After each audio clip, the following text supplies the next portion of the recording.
یاد رکھنا طلباء کرام، آپ اکیلے نہیں ہیں، آپ نے پست نہیں ہو جانا، آپ نے کمزور نہیں ہو جانا۔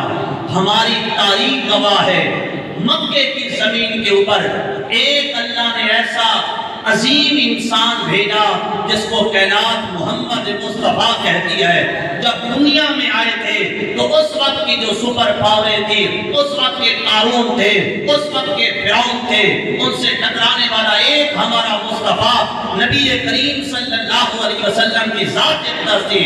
جملہ دے کر اجازت چاہنا چاہتا ہوں، اور یاد رکھنا ہم نے پس نہیں ہو جانا کہ ہمارے پاس تو کچھ ہے نہیں، بلکہ ہم نے ہر وقت قرآن اور حدیث کو سامنے رکھ کر ملک کے اندر نظام مصطفیٰ کے قانون اور نظام قرآن کی خاطر جتنی جد و جہد کر سکتے ہیں آپ کریں۔ میں یاد دلانا چاہتا ہوں کائنات کے اندر اکیلے مصطفیٰ آئے تھے جب حضور نے اعلان نبوت فرمایا، اہل علم کا مجمع ہے، حضور جبل عبیس کی پہاڑی کے اوپر اکیلے مصطفیٰ کھڑے ہیں۔ حضور نے فرمایا لوگوں ہر چیز کو چھوڑو، اللہ کو مانو، اور میں اللہ کا بھیجا ہوا نبی محمد مصطفیٰ ہوں۔ یقیناً اس وقت میرے آقا محمد مصطفیٰ اکیلے تھے جب حضور نے اعلان نبوت فرمایا۔ 23 سال کی عمر کے بعد اللہ نے 1,24,000 صحابہ کرام عطا فرما دیے۔ یہ ہماری تاریخ ہے۔ نوجوان جو سبق تو روزانہ پڑھ رہا ہے نا، یہ سبق ہمیں پاس نہیں ہونے دیتا۔ جس قرآن کی تو تلاوت کر رہا ہے نا، وہ کریم رب کو یہاں یہ بتوں کا خدا نہیں ہے، یہ یہود و نصارہ کا خدا نہیں ہے، وہ کریم رب ہے جو لفظ کن فرما کر پوری کائنات کو محرز وجود میں لا سکتا ہے۔ ہم اس رب کو مانتے ہیں اور اس مصطفیٰ کو مانتے ہیں جس نے تھوڑے سے عرصے کے اندر 1,24,000 کم و بیش صحابہ کرام جیسی عظیم جماعت تیار کر کے امت کو پیغام دیا، اے میری امت کے نوجوانوں کہیں پست نہ ہو جانا، نظام قرآن کے لیے تم سست نہ پڑ جانا، بلکہ پیغام دے کر جا رہا ہوں۔ پاکستان حاصل کرنے کا مقصد کیا تھا؟ پاکستان کے لیے کتنا قربانیاں پیش کی؟ ہر چیز سے موجودہ زمانے کے اندر جو عظیم رشتہ ہوتا ہے وہ ماں کا رشتہ ہوتا ہے۔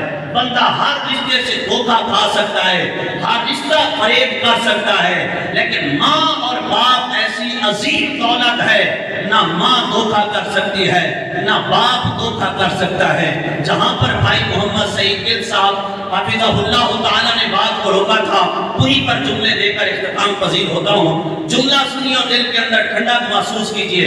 ماں کا رشتہ ہمیشہ ہمیشہ ہر دور کے اندر اعلیٰ بھی رہا ہے اور حقیقی بھی رہا ہے، یہ ہر دکھ اور فریب سے پاک ہے۔ لیکن یاد رکھ جب 1947 کے اندر پاکستان معرض وجود کے اندر آیا، ایک ماں اپنے بچے کو دودھ پلاتی تھی سینے سے لگا کر پاکستان کی جد و جہد کے لیے، وہ بھی انڈیا کو چھوڑ کر پاکستان آ رہی تھی۔ کسی نے کہا یہ پیچھے جو گھوڑے دوڑانے کی آوازیں آ رہی ہے، لگتا ہے ہندو قریب آ چکے ہیں، وہ ہمیں ذبح کر دیں گے۔ اس وقت کا جو امیر تھا اس نے پورے قافلے کو کہا بچنے کا ایک ہی راستہ ہے، تم نے سانس بھی ٹھہر کر لینا ہے، سانس بھی سکون کے ساتھ لینا ہے، اور یہ جو قریب ہمارے ایک کمان کرنے کا کھڑا ہوا ہے تم اس کے اندر چھپ جاؤ۔ آخری جملے دے کر اجازت چاہوں گا۔ اس وقت وہ جو قافلہ تھوڑا سا تھا، چند افراد کا قافلہ تھا، وہ سارا اس گنے کے کمان کے اندر چھپ گئے۔ وہ نوجوان بھی وہاں موجود ہیں، بوڑھے بھی وہاں موجود ہیں۔ امیر نے اعلان کر دیا اب تم نے سانس بھی بڑی سوچ و بچار کر کے لے لیا ہے۔ اگر ہندوؤں کو پتا چل گیا، اگر سکھوں کو پتا چل گیا کہ یہاں جو ہے مسلمان چھپے ہوئے ہیں، پھر ایک مسلمان بھی باقی نہیں رہے گا۔ وہ ماں جو اپنے لخت جگر کو، وہ ماں جو اپنے نور نظر کو، وہ ماں جو اپنے بیٹے کو دیکھ کر سکھ اور چین کا سکون حاصل کرتی تھی، آج ماں اپنے بیٹے کو لے کر وہ بھی اس قافلے کے اندر موجود ہے۔ بچے کو پیاس نے ستایا، بچے کو بھوک نے ستایا، بچے نے رونا شروع کیا۔ جب بچے نے رونا شروع کیا نا تو اس قافلے والوں نے سب نے وہ نگاہ ڈالی ماں کے اوپر کہ کہہ چکے ہیں یہاں سانس